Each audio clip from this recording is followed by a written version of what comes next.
Let's talk about timing, because this December 3rd date didn't just happen by accident. Sources in the entertainment industry are spilling some serious tea about how this whole Netflix launch got orchestrated, and it's exactly as calculated as you'd expect from someone who's made a career out of strategic royal interference. Originally, insiders claim Meghan's holiday special was slated for a November release. That would have made sense, right? Get people in the holiday spirit early, capture that cozy autumn into winter vibe that actually works for lifestyle content. But then something interesting happened. The palace announced the German state visit dates, and suddenly Meghan's team started having meetings. Word from Netflix circles suggests there were multiple scheduling discussions in October, with Meghan's representatives pushing hard for the December 3rd date specifically. When streaming executives questioned the logic of launching during such a major royal event, sources say the response was all about strategic positioning and maximizing cultural conversation. But here's where it gets really juicy. Palace insiders reveal that the German state visit dates weren't exactly a secret. These diplomatic events get planned months, sometimes years in advance. The idea that Meghan's team was somehow caught off guard by this scheduling conflict? Absolutely laughable. Royal correspondents who've been covering the family for decades are calling this the most obvious attempt yet to hijack royal news cycles. One veteran journalist, speaking anonymously, described it as watching someone repeatedly throw themselves in front of a train, thinking they'll somehow derail it instead of just getting flattened. The German president's visit represented everything Meghan apparently walked away from. State dinners with historical significance, diplomatic relationships that span generations, cultural exchanges that actually matter on the world stage. Meanwhile, she's dropping holiday content featuring bagel boards and flower petals, thinking it'll somehow compete with centuries of royal tradition. Entertainment lawyers familiar with Netflix contracts suggest this kind of scheduling decision would have required significant justification to the streaming platform. Content launches are strategic investments, and deliberately scheduling against major competing news events usually gets flagged during planning phases. The fact that this went through anyway indicates someone was very determined to make this particular date work. Social media analytics from December 3rd tell the story perfectly. Searches for German state visit and King Charles absolutely dominated trending topics, while Meghan Netflix barely registered outside of royal commentary circles. The algorithm doesn't lie, and neither do engagement numbers. But perhaps the most damning evidence of calculated timing comes from Meghan's own Instagram activity. That infamous bagel board post went live just hours before the state visit ceremonial welcome, almost like someone was desperately trying to create a last-minute media distraction. The problem with trying to outshine actual royalty? You need actual substance to compete with centuries of tradition and genuine diplomatic importance. And that miscalculation was about to become very, very expensive. The Netflix numbers don't lie, and for Meghan Markle, they're telling a story of consistent failure that's becoming impossible to ignore. This December 3rd holiday special launch represents yet another desperate attempt to salvage what industry insiders are privately calling one of the most disappointing content partnerships in streaming history. Let's break down the carnage, shall we? Her lifestyle show debuted earlier this year with a pathetic 526,000 households in its first 5 days. To put that in perspective, that's a fraction of the 2.1 million viewers who tuned in for the Sussex documentary back in 2022.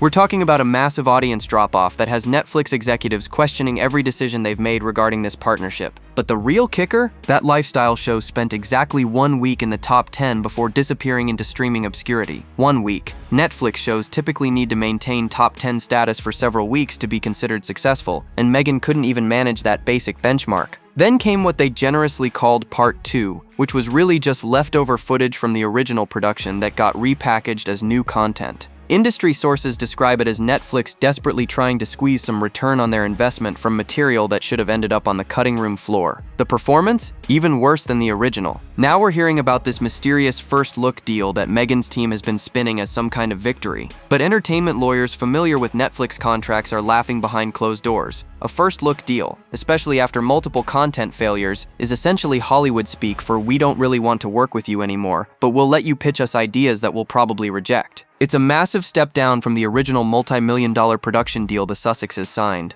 Sources close to Netflix programming decisions suggest the streaming giant is essentially running out the clock on their Sussex obligations while minimizing financial risk. They're contractually required to consider Meghan's pitches, but there's no obligation to actually greenlight any of them. The cancelled Pearl animated series remains a sore spot for both parties. Meghan's team invested significant time and resources into development, only to have Netflix pull the plug during production. Industry whispers suggest the cancellation came after early footage failed to meet quality standards and focus group testing returned disastrous results. Even the Polo documentary featuring Harry barely registered with audiences, despite Netflix's attempts to market it during peak sports viewing seasons. The pattern is becoming undeniable. Sussex content simply doesn't translate into the viewer engagement that justifies production costs. Entertainment industry veterans are quietly comparing this situation to other celebrity partnerships that started with huge fanfare but ended in mutual disappointment. The difference here is that most failed celebrity deals happen behind closed doors, while the Sussex Netflix struggles are playing out in painfully public fashion. Which brings us to this holiday special, potentially the last roll of the dice. And then came the bagel board. Where do we even start with this tone-deaf disaster? While King Charles and Queen Camilla were preparing for one of the most significant diplomatic events of the year, Meghan decided to grace us with her Instagram wisdom featuring store-bought bagels arranged on a plate with flower petals sprinkled on top like some kind of Pinterest fever dream gone wrong. The timing couldn't have been more insulting if she'd planned it that way. Actually, scratch that. She probably did plan it that way. Here's the royal family engaging in centuries-old diplomatic traditions, welcoming world leaders with the kind of protocol and pageantry that represents Britain on the global stage. And Meghan's contribution to December 3rd is teaching us how to put cream cheese on a bagel. Let's talk about the sheer audacity of that Instagram post. Sources familiar with food styling are calling it amateur hour at best. Those bagels? Clearly store-bought, probably from whatever upscale grocery chain caters to Montecito mansions. The so-called artisanal spread? Food industry insiders suggest it looks suspiciously like mass-produced cream cheese dressed up with herbs and flower petals to appear homemade. But here's what really gets me. This woman who once had access to world-class chefs at multiple royal residences, who could have learned authentic cooking techniques from the best culinary professionals in Britain,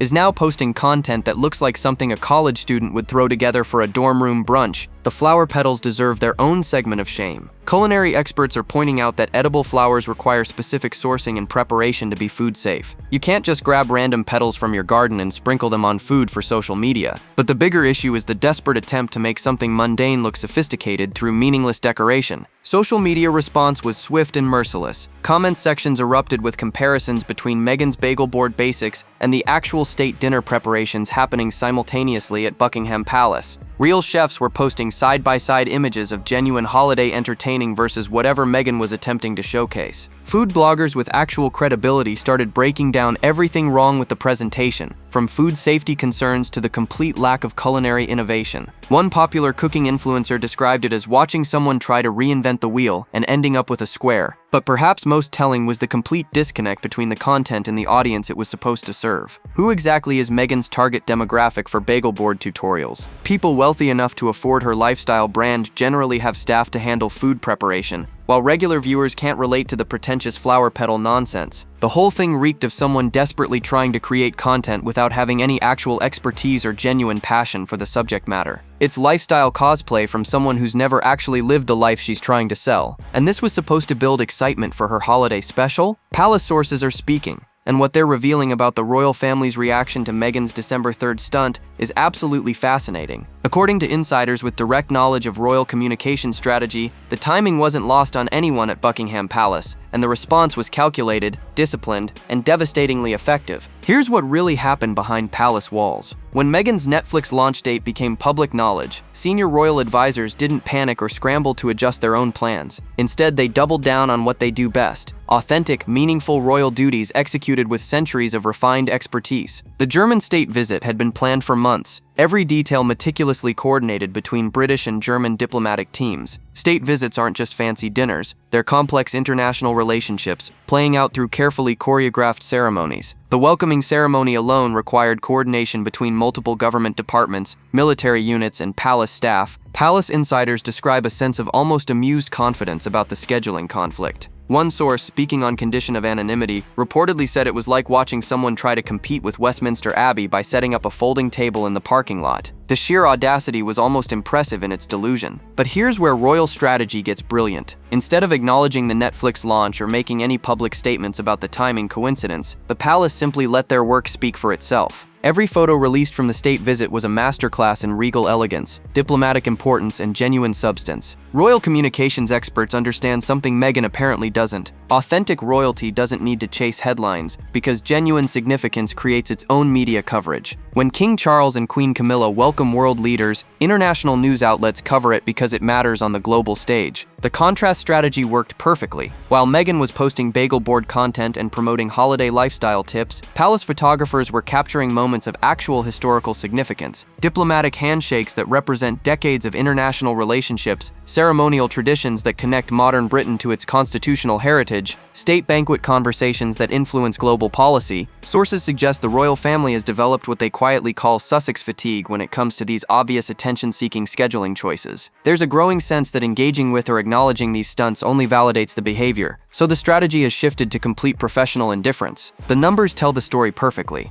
Royal correspondents reported record engagement on state visit coverage, while Meghan's holiday content barely registered outside royal commentary circles. The algorithm doesn't care about manufactured drama when authentic significance is available. But perhaps most telling is what palace sources reveal about internal discussions. There's apparently no anger, no frustration, just a kind of resigned disappointment that someone once part of the family continues making choices that diminish rather than enhance her own reputation. The professional discipline required to execute flawless international diplomacy while someone's desperately trying to upstage you from across an ocean, that's real royal behavior. And then there's Catherine, Princess of Wales, who continues to show everyone exactly how authentic royal holiday traditions should look. The contrast between her genuine Christmas initiatives and Meghan's manufactured Netflix content is so stark, it's almost painful to watch the comparison play out in real time. Let's talk about Catherine's Together at Christmas Carol service, because this is what real royal holiday programming looks like. Started in 2021 as a heartfelt thank you to everyday heroes, NHS workers, volunteers, and community champions, this annual Westminster Abbey tradition draws 1,600 guests for an evening of genuine meaning and purpose. The difference is immediately obvious. Catherine's Christmas service celebrates other people, honors those who serve their communities, and creates space for reflection on what the holiday season actually means. It's broadcast on Christmas Eve, reaching millions of viewers who tune in for authentic inspiration, not lifestyle tips about bagel arrangements. Royal sources reveal that Catherine spends months personally involved in planning every detail of the service, from selecting musical performances to choosing which unsung heroes will be honored. This isn't content created for engagement metrics. It's genuine royal duty executed with personal investment and emotional authenticity. The themes Catherine chooses tell the real story. Love being the greatest gift, the importance of human connection, celebrating those who lift others up during difficult times. These aren't manufactured talking points designed to sell products. They're reflections of someone who actually understands the weight and privilege of her platform. And here's what makes it even more powerful. After Catherine's health challenges this year, her Christmas service carries additional emotional resonance. The public has watched her navigate personal struggles with grace and dignity, making her holiday message about gratitude and community service even more meaningful. Palace insiders describe Catherine's approach to holiday content as the opposite of Meghan's strategy. Where Meghan focuses on lifestyle aesthetics and personal branding, Catherine uses her platform to highlight others. Where Meghan creates content to drive engagement, Catherine creates experiences that serve her role as future queen. The production values alone tell different stories. Catherine's carol service features world-class musicians, historical venues, and centuries of royal Christmas tradition. It's filmed with the reverence appropriate for Westminster Abbey and broadcast with the dignity befitting constitutional monarchy. Meanwhile, Meghan's holiday special features bagel boards and flower petals arranged in what appears to be her kitchen, promoted through Instagram posts that look like unsuccessful influencer content. Social media analytics from December 3rd show the public clearly preferred authentic royal substance over manufactured celebrity lifestyle content. Catherine's name trended alongside state visit coverage, while Meghan's Netflix launch barely registered outside royal commentary circles. But perhaps most telling is the longevity factor. Catherine's Christmas traditions build year after year, creating anticipated annual moments that strengthen her connection with the British public.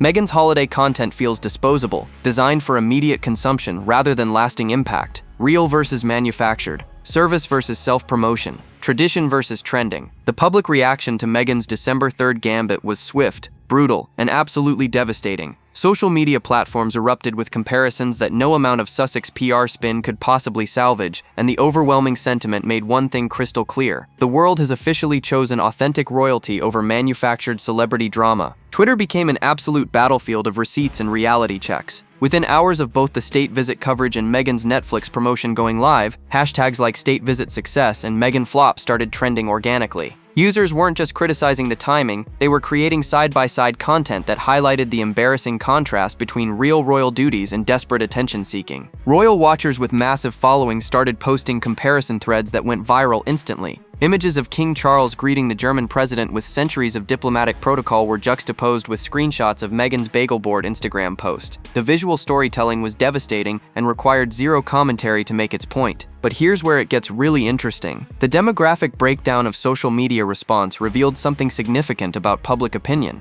It wasn't just traditional royal supporters criticizing Meghan's timing. Younger audiences, international followers, even casual celebrity watchers were calling out the obvious desperation and poor judgment. TikTok creators had an absolute field day with the content. Videos breaking down the bagel board basics versus state dinner elegance started racking up millions of views. Food influencers were recreating Meghan's presentation to demonstrate how amateur it looked compared to actual professional entertaining. The mockery was creative, relentless, and completely organic. Instagram comment sections told their own story. On posts about the German state visit, users were praising the elegance, the diplomatic significance, the flawless execution of royal protocol. Meanwhile, Meghan's holiday special promotion posts were flooded with questions about timing, criticism about authenticity, and unfavorable comparisons to Catherine's Christmas initiatives. The analytics don't lie about engagement quality either. Royal family content from December 3rd showed sustained positive engagement with high comment-to-like ratios indicating genuine interest and support. Meghan's Netflix content showed lower overall engagement with comment sections dominated by criticism and questioning. Celebrity commentary accounts that usually avoid taking sides in royal drama started posting about the obvious scheduling calculation. When entertainment journalists who typically stay neutral begin calling out desperate behavior, that's a significant shift in public perception. But perhaps most damaging was the international response. German media covering their president's state visit made subtle references to the coincidental Netflix launch, with some outlets openly questioning the appropriateness of the timing. When foreign press starts calling out your attention-seeking behavior during their own diplomatic events, you've officially crossed into embarrassing territory. The beautiful thing about authentic public sentiment, it can't be manufactured, manipulated, or bought. And on December 3rd, the world collectively decided they preferred substance over spectacle. Hollywood is talking, and what entertainment insiders are saying about Meghan's career trajectory is absolutely brutal.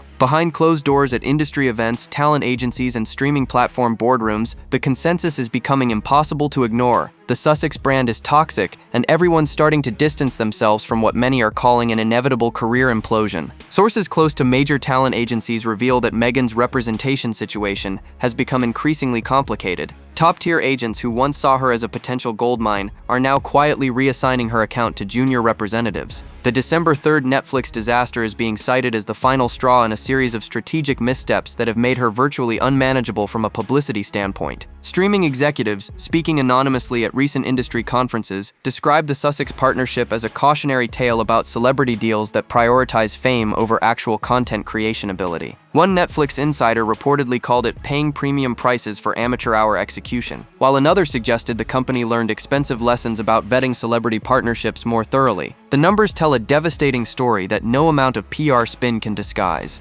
Entertainment industry analysts tracking streaming performance data report that Sussex content consistently underperforms compared to similar celebrity lifestyle programming. Even factoring in their global name recognition, the viewer engagement metrics fall significantly below industry standards for content in their budget range. But here's what's really damaging Meghan's reputation in Hollywood circles: the pattern of blaming external factors rather than acknowledging content quality issues. Industry veterans describe a concerning trend of Sussex representatives attributing poor performance to everything except the actual programming decisions and execution quality. Talent managers familiar with celebrity brand rehabilitation suggest that Meghan's current approach represents everything you shouldn't do when trying to rebuild credibility. Scheduling against major royal events, creating amateur-quality lifestyle content, and constantly positioning herself in opposition to her former royal connections are strategies that industry professionals describe as career suicide in slow motion. The comparison to other celebrity reinvention stories is particularly telling. Entertainment lawyers point to successful transitions from Jennifer Lopez's business empire to Gwyneth Paltrow's lifestyle brand as examples of celebrities who built authentic expertise in their chosen fields. Meghan's approach appears to skip the foundation-building phase entirely. Production companies that once expressed interest in Sussex projects are reportedly backing away from potential partnerships. The entertainment industry runs on relationships and reputation, and multiple high-profile content failures make collaboration increasingly risky for established players protecting their own brands. Perhaps most damning are whispers about whether Meghan actually understands the entertainment business beyond surface-level celebrity culture. Industry insiders describe meetings where fundamental business concepts seem misunderstood, where strategic decisions appear driven by personal grievances rather than market analysis. The December 3rd timing disaster has become case study material for what not to do in celebrity content strategy. While Meghan was desperately trying to create buzz with bagel boards and Netflix promotions, King Charles and Queen Camilla were executing diplomatic excellence that reminded the world exactly what real royal duties look like. The German state visit wasn't just a success, it was a masterclass in constitutional monarchy that completely obliterated any attempt at competing headlines. The ceremonial welcome alone showcased everything Meghan walked away from and apparently now envies. Picture this: the German president arriving at Horse Guards parade to a full military honor guard, centuries-old traditions playing out with flawless precision and genuine diplomatic importance that affects international relationships for generations to come. Royal correspondents described the welcome ceremony as one of the most perfectly executed state occasions in recent memory. Every detail, from the military formations to the carriage procession, represented hundreds of years of refined protocol designed to honor visiting heads of state while showcasing British constitutional heritage. But here's what makes it even more impressive. King Charles and Queen Camilla handled this complex diplomatic event while someone was literally trying to steal their thunder from across the Atlantic. The professional grace required to maintain focus on genuine state business while dealing with such obvious attention-seeking behavior speaks volumes about their character and commitment. The state banquet at Buckingham Palace generated the kind of media coverage that money simply cannot buy. International news outlets featured stunning photographs of historic staterooms, world leaders engaged in meaningful diplomatic conversations, and the kind of regal elegance that defines constitutional monarchy at its finest. Palace sources reveal that the German delegation was particularly impressed by the seamless execution of traditional British hospitality combined with modern diplomatic necessity. These relationships matter for trade agreements, cultural exchanges, and international cooperation on global challenges. Meanwhile, social media was flooded with images from the state dinner that showcased exactly why authentic royalty captures global imagination. The historical significance of the venue, the artistic perfection of state banquet table settings, the diplomatic weight of conversations that influence international policy. The contrast couldn't have been more stark if someone had planned it as a deliberate comparison. While Meghan was promoting lifestyle content featuring store-bought bagels, the actual royal family was hosting world leaders in rooms where centuries of British history unfolded. International media coverage tells the real story about competing priorities. German television networks devoted extensive coverage to their president's reception at Buckingham Palace, highlighting the importance of British-German relationships and the constitutional role of the monarchy in modern diplomacy. The diplomatic success extended beyond ceremonial appearances. Sources familiar with the visit's agenda reveal substantive discussions about climate cooperation, economic partnerships, and cultural exchanges that will impact both nations for years to come. This is what real royal work looks like, and December 3rd proved that authentic constitutional duty always trumps manufactured celebrity drama. The real tea is starting to spill about what was happening behind the scenes in Meghan's camp leading up to December 3rd, and it's even more chaotic than we imagined. Sources close to the Sussex operation are revealing a level of last-minute panic and strategic confusion that explains exactly how this spectacular miscalculation came to pass. Entertainment industry insiders described frantic meetings in the weeks leading up to the Netflix launch, with Meghan's team apparently realizing too late that scheduling against the German state visit might not be the brilliant counter-programming strategy they'd convinced themselves it would be. But by then, Netflix had already committed to the date, promotional materials were prepared, and backing down would have meant admitting the obvious desperation. The real drama started when early social media analytics began showing lukewarm response to holiday special teasers. Sources familiar with Netflix's internal metrics suggest that pre-launch engagement numbers were so disappointing that streaming executives started questioning whether the December 3rd launch should proceed as planned. But here's where it gets really juicy. Reports from talent representation circles indicate that Meghan's team was reportedly pushing Netflix to increase promotional spending and marketing support to compete with royal coverage. When streaming executives declined to throw good money after bad, tensions apparently escalated quickly. The Bagel Board Instagram post now makes perfect sense in this context. Industry sources suggest it was a last-minute attempt to generate organic social media buzz when traditional marketing efforts weren't gaining traction. The desperate flower petal styling, the amateur food presentation, the obvious attempt to create shareable content all point to someone scrambling for attention by any means necessary. Entertainment journalists covering the Sussex Beat report receiving unusual numbers of unsolicited story pitches from Meghan's publicists in the days surrounding December 3rd. The volume and tone of these communications apparently struck veteran reporters as increasingly frantic, with emphasis shifting from promoting the holiday special to damage control about the timing controversy. But perhaps most telling are whispers about internal conflicts within Meghan's own team. Sources suggest disagreement about whether directly competing with royal coverage was strategically sound, with some advisors reportedly advocating for a different approach entirely. The aftermath reveals just how badly the strategy backfired. Netflix analytics reportedly showed that royal coverage didn't just dominate the news cycle, it actively drew viewers away from Sussex content. People were watching state visit coverage instead of holiday lifestyle programming. Celebrity brand management experts describe this as a textbook example of how not to handle competing priorities. When your former institutional affiliation consistently generates more authentic interest than your current projects, the solution isn't to schedule against them, it's to build your own distinct brand identity. The panic apparently extended to social media strategy as well. The December 3rd disaster has created ripple effects that extend far beyond one failed Netflix launch, and industry insiders are predicting consequences that could fundamentally reshape Meghan's remaining entertainment opportunities. What happened on that date isn't just another Sussex misstep, it's potentially the moment that sealed the fate of her Hollywood ambitions. Netflix executives are reportedly conducting internal reviews of their entire celebrity partnership strategy, with the Sussex deal becoming the cautionary tale that influences future decisions. Streaming platforms invest millions in celebrity content based on audience appeal,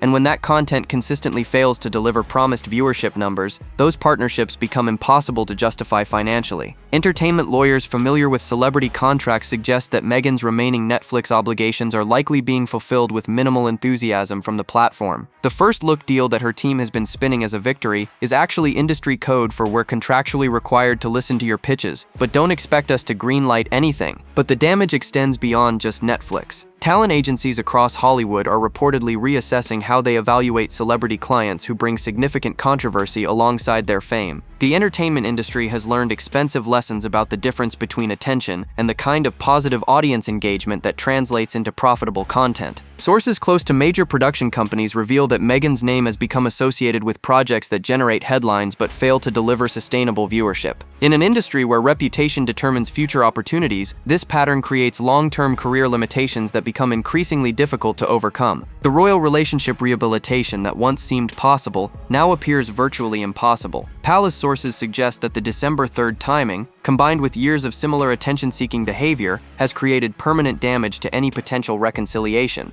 When you consistently attempt to overshadow the institution you once belonged to, you eliminate your own path back to relevance within that system. Perhaps most significantly, the public perception shift appears to be permanent. Social media analytics from December 3rd and beyond show sustained preference for authentic royal content over Sussex entertainment offerings. Once public opinion reaches this kind of consensus, celebrity rehabilitation becomes exponentially more challenging. Industry veterans compare Meghan's current situation to other celebrity reinvention attempts that failed because they prioritized grievance over genuine talent development. The entertainment business ultimately rewards authentic skill and audience connection, not manufactured drama or strategic controversy. The December 3rd Gambit was supposed to position Meghan as someone who could compete with royal relevance through sheer force of celebrity will. Instead, it proved definitively that manufactured importance can never match authentic institutional significance. Drop your thoughts below about this December 3rd disaster. Like, subscribe, and stay tuned because the next video is waiting, and you won't believe what's coming next.